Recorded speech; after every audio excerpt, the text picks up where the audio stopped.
Assalamualaikum warahmatullahi wabarakatuh. Perkenalkan, nama saya Ahmad Zainul Arifin.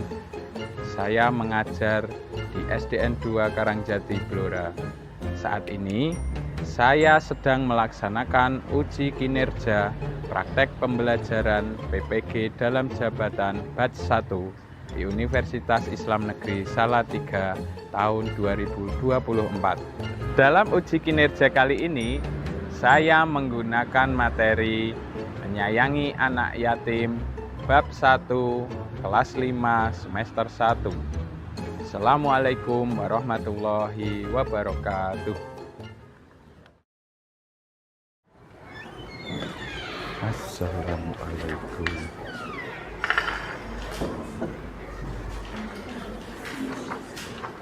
Assalamualaikum warahmatullahi wabarakatuh. Waalaikumsalam warahmatullahi wabarakatuh.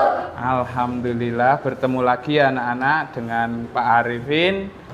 Pada kesempatan pagi hari ini, alhamdulillah semuanya dalam keadaan sehat ya?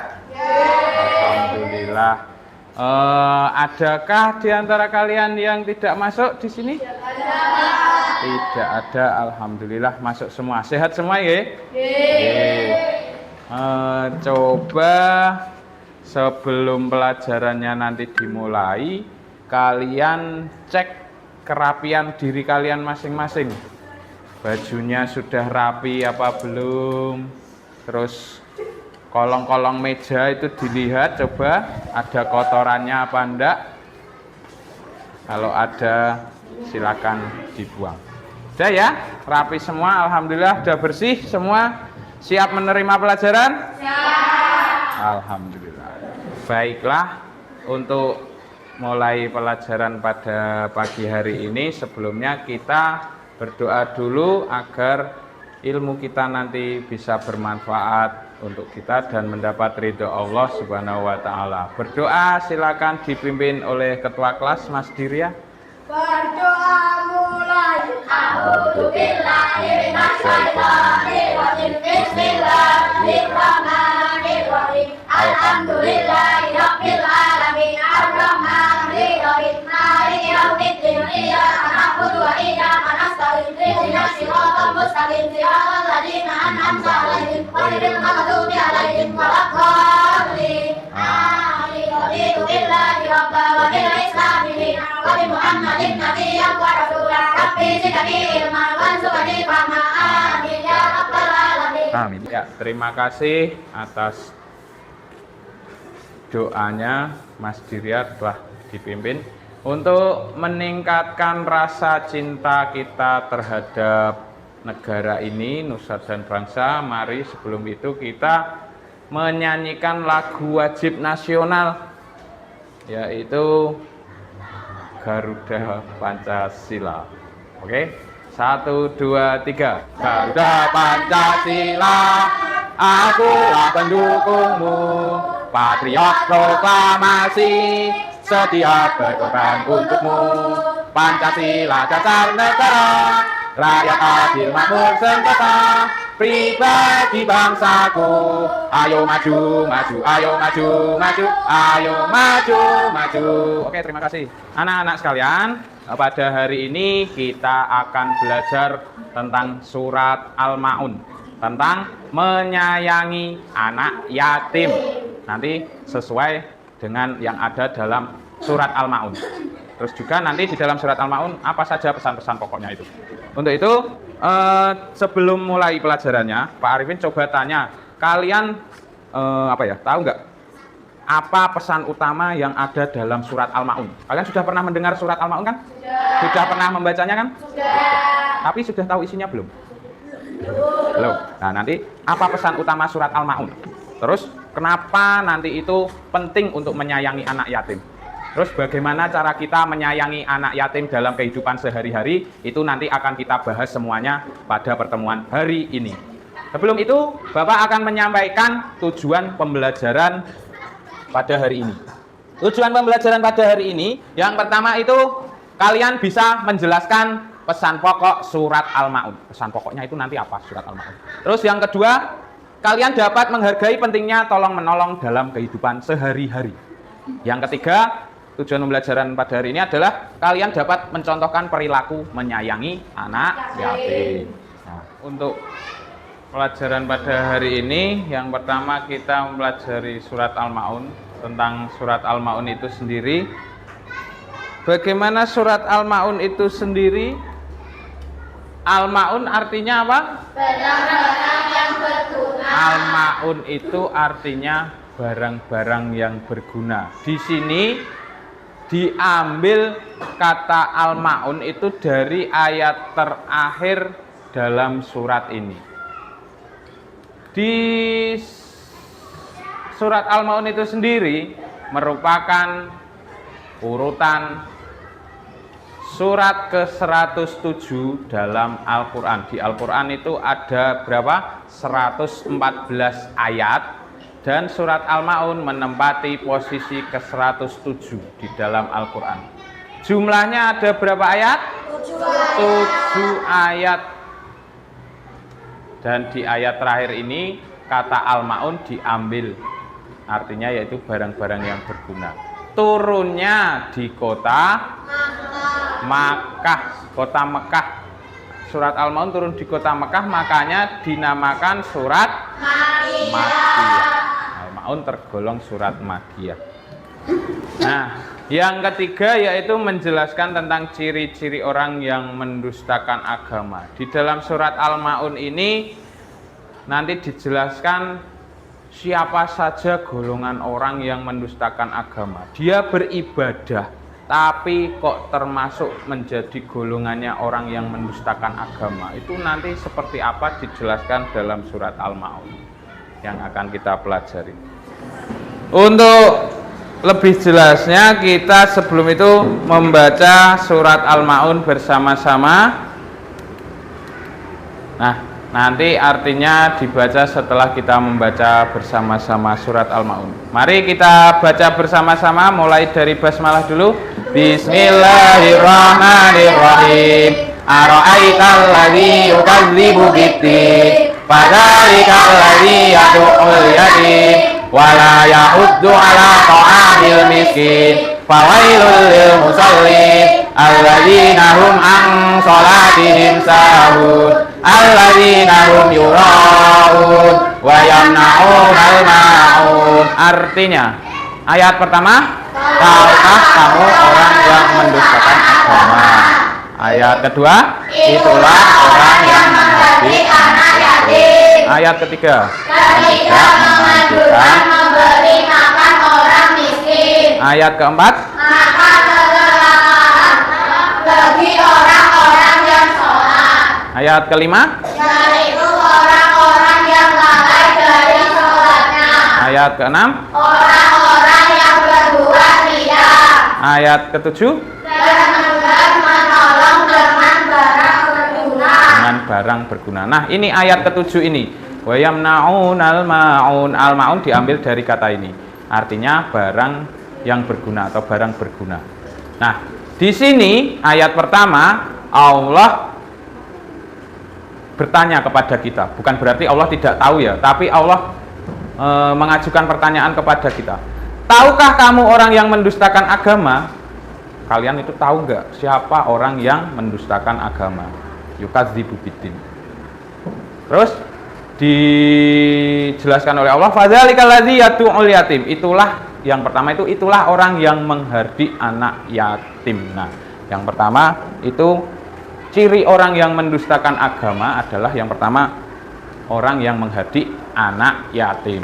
Jadi kalian tidak boleh menghardik anak yatim. Anak yatim dihardik, maksudnya menghardik itu bagaimana? Ini asalnya dulu itu menurut kisahnya ada 2 atau 3 orang orang Arab, Abu Jahal dan siapa lagi 2 orang lagi itu, dia itu suka menyembelih hewan ternaknya.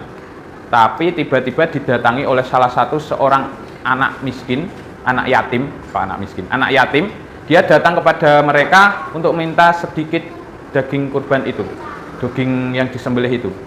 tapi ternyata dia malah anak kecil itu, anak yatim itu diusir, dihardik, dijelek-jelekan, pokoknya sampai akhirnya tidak dikasih apa-apa dari mereka. Awalnya itu, pertama itu. Nah, yang kedua adalah ciri yang kedua orang yang mendustakan agama, yaitu wala yahuddu ala ta'amil miskin, dan tidak menganjurkan memberi makan orang miskin.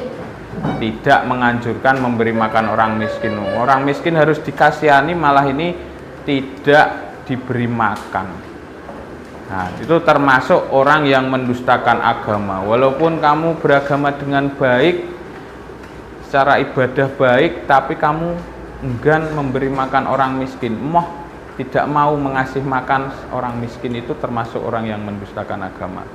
Terus Allah menjelaskan lagi, fawailul lil musallin, maka celakalah bagi orang yang sholat. Ini pendusta agama yang selanjutnya, yaitu fawailul lil musallin, orang yang sholat tetapi dia celaka. Loh, gimana itu Pak? Sholat kok udah sholat kok masih bisa celaka Pak? Nah, dijelaskan di ayat kelima, alladzina hum an sholatihim sahun. Siapa itu? Yaitu orang yang lalai dari sholatnya. Lalai itu maksudnya gimana? Sholat, dia itu sholat tapi lalai.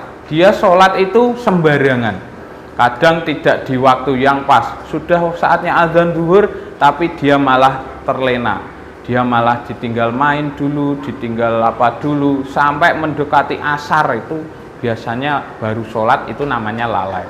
Terus lagi sholat seenaknya sendiri, tidak sesuai aturan, jengkang-jengking, kok jengkang-jengking itu apa istilahnya, secara cepat sholatnya seperti itu, langsung pergi, setelah salam langsung pergi. Itu termasuk orang yang lalai dari sholatnya. Hati-hati ya, makanya kalau sholat yang bagus. Terus yang selanjutnya adalah alladzina hum yuraun, dia termasuk pendusta agama, yaitu orang yang berbuat riya. Riya itu apa? Pamer. Riya itu apa? Pamer. Pamer di sini adalah pamer ibadahnya. Dia sholat tapi diniatkan tidak karena Allah, diniatkan karena pamer. Oh, ini loh aku sholatku rajin sekali. Kalau ada dulu kasusnya ini adalah ketika orang orang Arab sana itu sholat tapi hanya dibuat untuk pamer. Kalau ada jamaah banyak, dia sholatnya dikhusyuk-khusyukkan, dipura-purain, Allahu Akbar seperti itu, sampai dikira khusyuk. Tapi ketika sepi, dia sholat ala kadarnya, cepet gitu. Dia tidak fokus sama Allah, tapi dia hanya untuk pamer. Terus yang terakhir, ciri orang yang mendustakan agama adalah enggan menolong dengan barang yang berguna. Barang yang berguna itu banyak, seperti kita membantu tetangga yang membutuhkan tenaga, bisa berupa barang, bisa berupa tenaga, dan lain sebagainya. Tapi kalau kamu enggan atau tidak mau menolong, misalkan ada tetanggamu yang butuh bantuanmu tapi kamu nggak mau menolong, itu kalian juga termasuk orang yang mendustakan agama. Nah, di dalam surat Al-Ma'un itu sendiri mengajarkan pentingnya menyayangi anak yatim. Kalau kita mengabaikan mereka sama dengan kita mendustakan agama. Nabi Muhammad ini pernah pernah bersabda bahwa aku dan orang yang menanggung anak yatim itu kedudukannya di surga seperti ini. Nabi Muhammad mencontohkan seperti ini, tangannya seperti ini. Kemudian beliau mengisyaratkan jari telunjuk dan jari tengah beliau, serta agak merenggangkan keduanya, agak direnggangkan sedikit, ada jaraknya sedikit. Jadi Nabi Muhammad menjelaskan bahwa kalau kalian mau menanggung anak yatim, maksudnya menanggung itu menghidupi atau mencukupi kebutuhan anak yatim, itu insya Allah kedudukanmu dan kedudukan anak yatim itu di surga sangat dekat sekali, seperti tidak ada jarak. Nabi Muhammad mengibaratkan jari telunjuk dan jari tengah itu berdekatan, seperti itu. Nah, terus nanti ada banyak cara untuk kita itu menunjukkan kasih sayang kepada anak yatim, baik dengan cara mendukung pendidikan mereka, memberikan perhatian, dan membantu kebutuhan sehari-hari mereka. Nah, untuk lebih jelasnya kita akan mencoba menonton video pendek tentang menyayangi anak yatim. Silahkan kalian perhatikan baik-baik, nanti kita akan berdiskusi.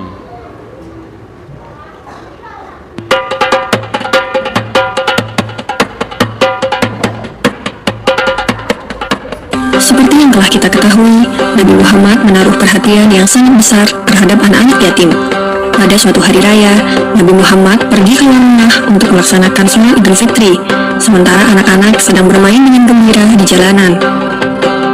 Namun di kejauhan, tampak seorang anak kecil duduk berseberangan dengan mereka yang sedang bermain.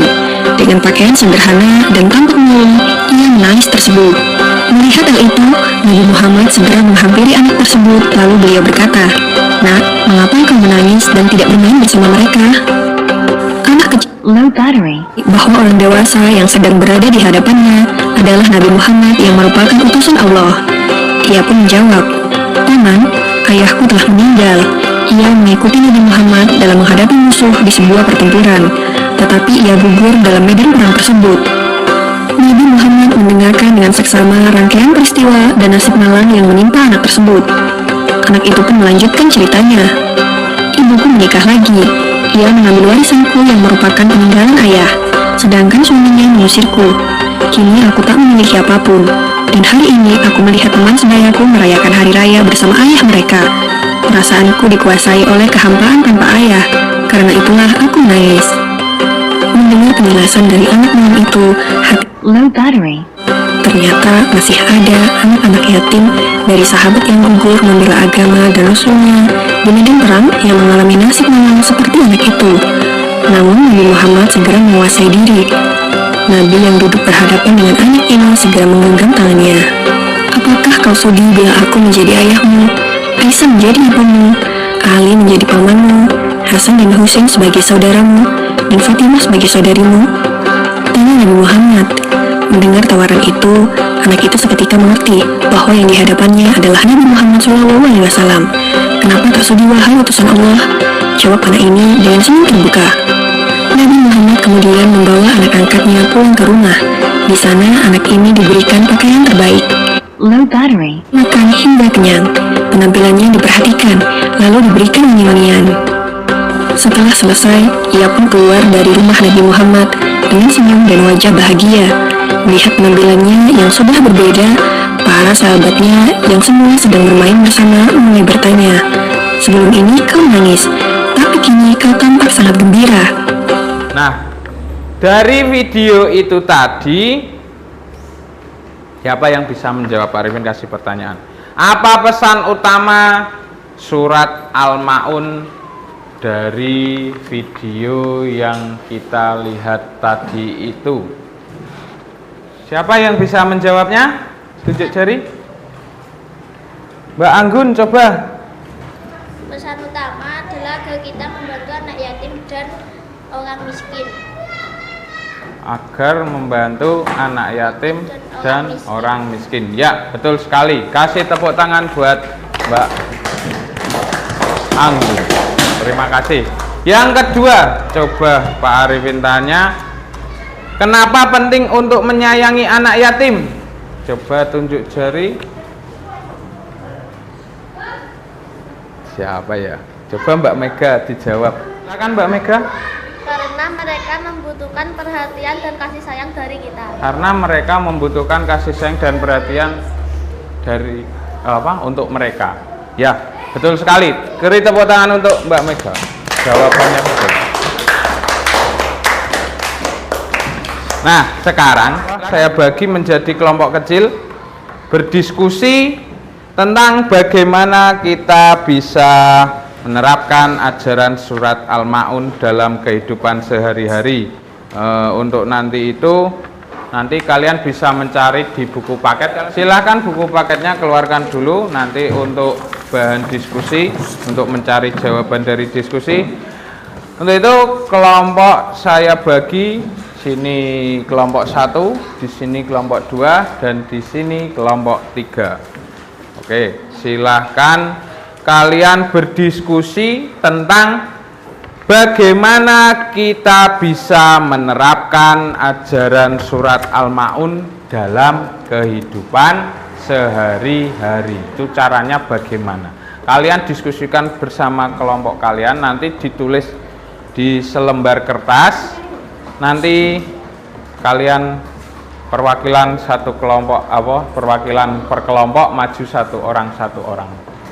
Oke, selamat mengerjakan. Silakan berdiskusi bersama-sama kelompok kalian sendiri. Nah, coba kalian diskusikan sama teman kelompok kalian. Caranya bagaimana? Nanti dicari di buku paketnya ya. Kalian cari cara menyayangi anak yatim dalam kehidupan sehari-hari. Itu kalian dituangkan dalam tulisan nanti seperti apa. Sekarang kelompok 2 coba diskusikan sama teman-teman, dikompromikan, dicari-cari nanti. Kira-kira bagaimana caranya kalian itu menyayangi anak yatim dalam kehidupan sehari-hari. Nanti ditulis ya, nanti siap-siap ada yang maju untuk mempresentasikan. Oke? Bisa ya? Kelompok 3 coba diskusikan ya sama teman-temannya kalian semua. Diskusikan, nah dicari-cari nanti di buku. Ya, sudah selesai diskusinya. Ya. Sudah. Bagus. Ya, sudah ditulis. Hasilnya bagaimana, Mas? Ya. Sudah. Oke. Kelompok 3 hasilnya sudah ditulis? Oke, siap. Ya, sudah selesai diskusinya. Ya. Sudah. Bagus. Ya, sudah ditulis. Hasilnya bagaimana, Mas? Oke, baiklah. Setelah diskusi kalian jalani, sekarang kita presentasikan per kelompok. Maju satu-satu perwakilan dari kelompok 1, 2, dan 3. Siap? Kelompok 1 dulu, siapa yang akan mempresentasikannya? Mbak Zulfa. Oke, siap. Silahkan Mbak Zulfa untuk memaparkan cara menyayangi anak yatim menurut kelompok 1. Silahkan. Cara kelompok kami menyayangi anak yatim adalah dengan memberi sumbangan atau berpartisipasi dalam kegiatan sosial. Berpartisipasi dalam kegiatan sosial atau memberi sumbangan. Ya, sangat bagus sekali jawabannya. Beri tepuk tangan untuk kelompok 1. Ada yang mencoba menanggapi? Tidak. Oke, terima kasih Mbak Zulfa. Sekarang dari kelompok 2, Mas siapa diri? Mas Diria. Oke, silakan maju Mas Diria. Silakan dipresentasikan. Cara kelompok kami menyayangi anak yatim adalah dengan memberi dukungan emosional dan kasih sayang karena kehilangan orang tua. Menyayangi anak yatim dengan cara memberikan dukungan emosional dan kasih sayang karena kehilangan orang tua. Ya, jawabannya juga bagus. Beri tepuk tangan untuk kelompok 2. Sekarang dari kelompok 3, siapa yang akan maju? Ya, Mbak Anggun lagi. Ya, nggak apa-apa. Terima kasih. Silahkan maju. Silakan. Kelompok kami menyayangi anak yatim adalah dengan cara memperlakukan dengan adil dan tidak beda-bedakan dalam kehidupan sosial. Berperilaku adil dan tidak membeda-bedakan dalam kehidupan sosial. Itu juga jawaban yang sangat bagus. Beri tepuk tangan untuk kelompok 3. Ya, silakan kembali Mbak Anggun. Dari jawaban kelompok 1, kelompok 2, kelompok 3 ada yang mau menambahkan? Tidak ada. Bagus sekali. Untuk itu dari presentasi kalian tadi itu kita bisa melihat betapa pentingnya menyayangi anak yatim. Apa yang kita pelajari dari surat Al-Maun ini tadi harus kita terapkan dalam kehidupan nyata. Seperti tadi, memberikan sumbangan, terus tidak membeda-bedakan atau berlaku adil. Terus juga tadi apa Mas Diria tadi apa Mas?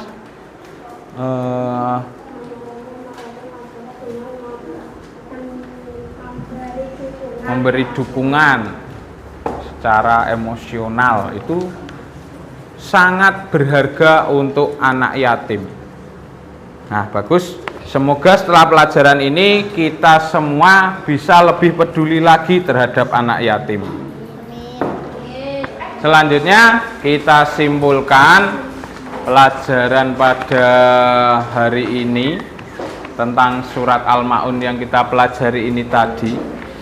Apa yang kira-kira yang kalian dapatkan dari pelajaran hari ini itu apa aja? Yang pertama, kita harus menyayangi anak yatim dan orang miskin. Terus apa lagi?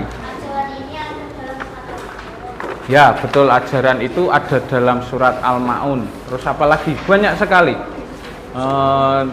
Tadi orang yang mendustakan agama itu ada beberapa. Salah satunya yaitu yang menghardi anak yatim itu tadi.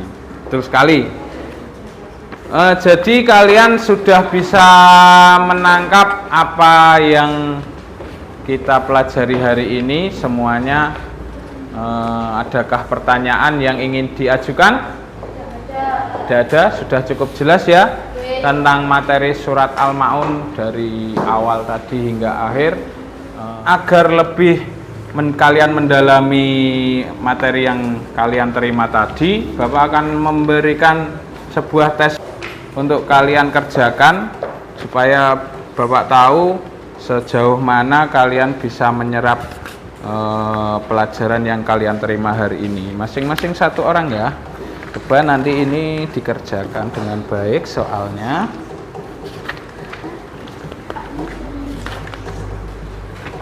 Nah, satu orang satu. Ini dikerjakan dengan baik ya.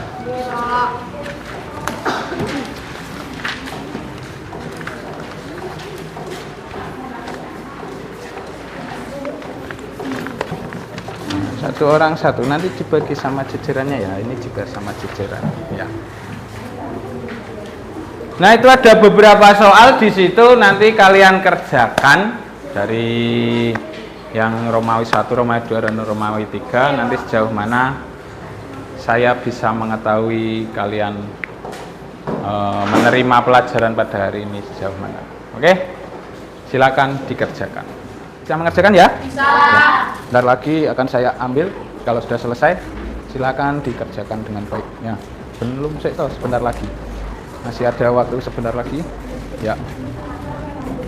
Udah cukup? Cukup. Ya, ini saya ambil coba jawabannya. Belum selesai. Ya, yang dari kelompok sana dulu. Segera Mas, segera diselesaikan Mas, dia. Udah? Ya, terima kasih. Ya, sini.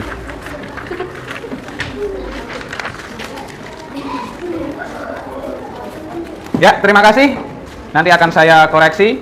Bisa mengerjakan ya? Bisa. Ya. Bentar lagi akan saya ambil. Kalau sudah selesai, silakan dikerjakan dengan baik. Ya, belum sih, sebentar lagi. Masih ada waktu sebentar lagi. Ya. Udah cukup? Cukup. Ya, ini saya ambil coba jawabannya. Belum selesai. Ya, terima kasih sudah mengerjakan tes yang saya berikan. Untuk itu pelajaran hari ini kita cukupkan. Sampai bertemu lagi di pertemuan minggu berikutnya. Kita akhiri pelajaran kali ini, semoga mendapatkan keberkahan dari Allah Subhanahu wa taala. Amin. Kita tutup dengan bacaan alhamdulillah. Alhamdulillahirabbil alamin. Billahi taufiq wal hidayah. Assalamualaikum warahmatullahi wabarakatuh.